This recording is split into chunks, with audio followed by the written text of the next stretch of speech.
ਸ਼੍ਰੀ ਅਕਾਲ ਤਖਤ ਸਾਹਿਬ ਦੇ ਸਾਬਕਾ ਜਥੇਦਾਰ ਗਿਆਨੀ ਹਰਪ੍ਰੀਤ ਸਿੰਘ ਨੇ ਜੰਮੂ ਕਸ਼ਮੀਰ ਹਾਈ ਕੋਰਟ ਵੱਲੋਂ ਸਿੰਘ ਕੌਰ ਨੂੰ ਲੈ ਕੇ ਦਿੱਤੇ ਫੈਸਲੇ ਤੇ ਸਖਤ ਇਤਰਾਜ਼ ਜਤਾਇਆ ਹੈ। ਉਨ੍ਹਾਂ ਕਿਹਾ ਕਿ ਜਦੋਂ ਹਿੰਦੂ ਵਿਅਕਤੀਆਂ ਦੀ ਪਛਾਣ ਕੋਰਟ ਤੈਅ ਨਹੀਂ ਕਰਦਾ, ਕਿਸੇ ਹੋਰ ਧਰਮ ਦੀ ਪਹਿਚਾਣ ਕੋਰਟ ਤੈਅ ਨਹੀਂ ਕਰਦਾ, ਤਾਂ ਸਿੱਖਾਂ ਨਾਲ ਇਹ ਧੱਕਾ ਕਿਉਂ? ਉਨ੍ਹਾਂ ਕਿਹਾ ਕਿ ਕੋਰਟ ਵੱਲੋਂ ਕਿਹਾ ਗਿਆ ਹੈ ਕਿ ਸਿੱਖੀ ਸਾਡੇ ਅੰਦਰ ਹੋਣੀ ਚਾਹੀਦੀ ਹੈ ਤੇ ਨਾ ਪਿੱਛੇ ਸਿੰਘ ਕੌਰ ਦਾ ਹੋਣਾ ਜ਼ਰੂਰੀ ਨਹੀਂ। ਇਹ ਸਿੱਖਾਂ ਦੀ ਵਿਲੱਖਣ ਪਛਾਣ ਤੇ ਕੋਰਟ ਦਾ ਹਮਲਾ ਹੈ ਤੇ ਸਿੱਖ ਇਸ ਨੂੰ ਕਦੇ ਬਰਦਾਸ਼ਤ ਨਹੀਂ ਕਰਨਗੇ।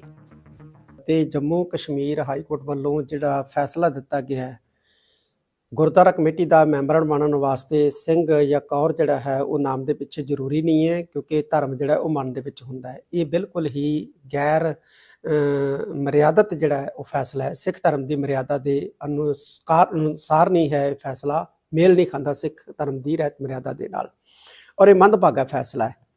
ਕੱਲ ਨੂੰ ਬਹੁਤ ਸਾਰੇ ਹਿੰਦੂ ਕਹਿਣਗੇ ਕਿ ਸਾਡੇ ਮਨ ਦੇ ਵਿੱਚ ਇਸਲਾਮ ਹੈ ਤੇ ਉਹ ਮਸਜਿਦ ਕਮੇਟੀਆਂ ਦੇ ਮੈਂਬਰ ਬਣਨਗੇ। ਮੁਸਲਮਾਨ ਕਹਿਣਗੇ ਕਿ ਸਾਡੇ ਮਨ ਦੇ ਵਿੱਚ ਹਿੰਦੂ ਧਰਮ ਹੈ ਤੇ ਉਹ ਹਿੰਦੂ ਮੰਦਿਰ ਕਮੇਟੀਆਂ ਦੇ ਮੈਂਬਰ ਬਣਨਗੇ।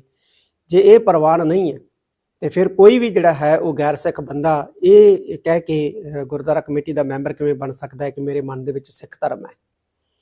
ਇਹ ਜਿਹੜੇ ਫੈਸਲਾ ਹੈ ਇਹ ਬਿਲਕੁਲ ਗੈਰ ਮਰਿਆਦਤ ਹੈ, ਸਿੱਖ ਧਰਮ ਦੀ ਮਰਿਆਦਾ ਦੇ ਬਿਲਕੁਲ ਉਲਟ ਹੈ, ਔਰ ਸਿੱਖ ਪਹਿਚਾਣ ਦੇ ਉੱਤੇ ਵੱਡਾ ਹਮਲਾ ਹੈ ਇੱਕ ਕਿਸਮ ਦਾ, ਜਿਹੜਾ J&K ਹਾਈ ਕੋਰਟ ਦਾ ਜਿਹੜਾ ਫੈਸਲਾ ਹੈ। ਸਾਡੀਆਂ ਪੰਥਕ ਸੰਸਥਾਵਾਂ ਨੂੰ, ਸ਼੍ਰੋਮਣੀ ਗੁਰਦੁਆਰਾ ਪ੍ਰਬੰਧਕ ਕਮੇਟੀ ਨੂੰ, ਦਿੱਲੀ ਗੁਰਦੁਆਰਾ ਸਿੱਖ ਪ੍ਰਬੰਧਕ ਕਮੇਟੀ ਨੂੰ ਇਸ ਫੈਸਲੇ ਦੇ ਖਿਲਾਫ ਜਿਹੜਾ ਜ਼ਰੂਰ ਸੁਪਰੀਮ ਕੋਰਟ ਦੇ ਵਿੱਚ ਅਪੀਲ ਪਾਉਣੀ ਚਾਹੀਦੀ ਹੈ। ਕਿੱਡੀ ਹੈਰਾਨੀ ਦੀ ਗੱਲ ਹੈ ਕਿ ਹਿੰਦੂ ਦੀ ਪਹਿਚਾਣ ਕੋਰਟ ਤੈਅ ਨਹੀਂ ਕਰਦੀ, ਮੁਸਲਮਾਨ ਦੀ ਪਹਿਚਾਣ ਕੋਰਟ ਤੈਅ ਨਹੀਂ ਕਰਦੀ, ਤੇ ਫਿਰ ਸਿੱਖ ਦੀ ਪਹਿਚਾਣ ਕੀ ਹੋਣੀ ਚਾਹੀਦੀ ਹੈ ਤੇ ਇਹ ਕੋਰਟ ਕਿਵੇਂ ਤੈਅ ਕਰ ਸਕਦੀ ਹੈ ਜਾਂ ਕਾਨੂੰਨ ਕਿਵੇਂ ਤੈਅ ਕਰ ਸਕਦਾ ਹੈ? ਸਿੱਖ ਦੀ ਪਰਿਭਾਸ਼ਾ ਸ਼੍ਰੀ ਗੁਰੂ ਗ੍ਰੰਥ ਸਾਹਿਬ ਸੱਚੇ ਪਾਤਸ਼ਾਹ 'ਚ ਦਰਜ ਹੈ, ਸਿੱਖ ਰਹਿਤ ਮਰਿਆਦਾ 'ਚ ਦਰਜ ਹੈ, ਜਿਹਦੇ ਵਿੱਚ ਸਪਸ਼ਟ ਤੌਰ ਦੇ ਉੱਤੇ ਲਿਖਿਆ ਹੈ ਕਿ ਸਿੱਖ ਦੀ ਪਰਿਭਾਸ਼ਾ ਜਿਹੜੀ ਹੈ ਉਹ ਕੀ ਹੋਣੀ ਚਾਹੀਦੀ ਹੈ, ਔਰ ਸਿੱਖ ਦੀ ਪਰਿਭਾਸ਼ਾ ਜਿਹੜੀ ਹੈ ਉਹ ਕੀ ਹੈ। ਇਹ ਸਾਡੀ ਸਿੱਖ ਮਰਿਆਦਾ ਦੇ ਵਿੱਚ ਖੁੱਲ੍ਹ ਕੇ ਜਿਹੜਾ ਹੈ ਉਹ ਵਰਣਨ ਹੈ ਸਭ ਤੋਂ ਪਹਿਲੇ ਨੰਬਰ ਦੇ ਉੱਤੇ।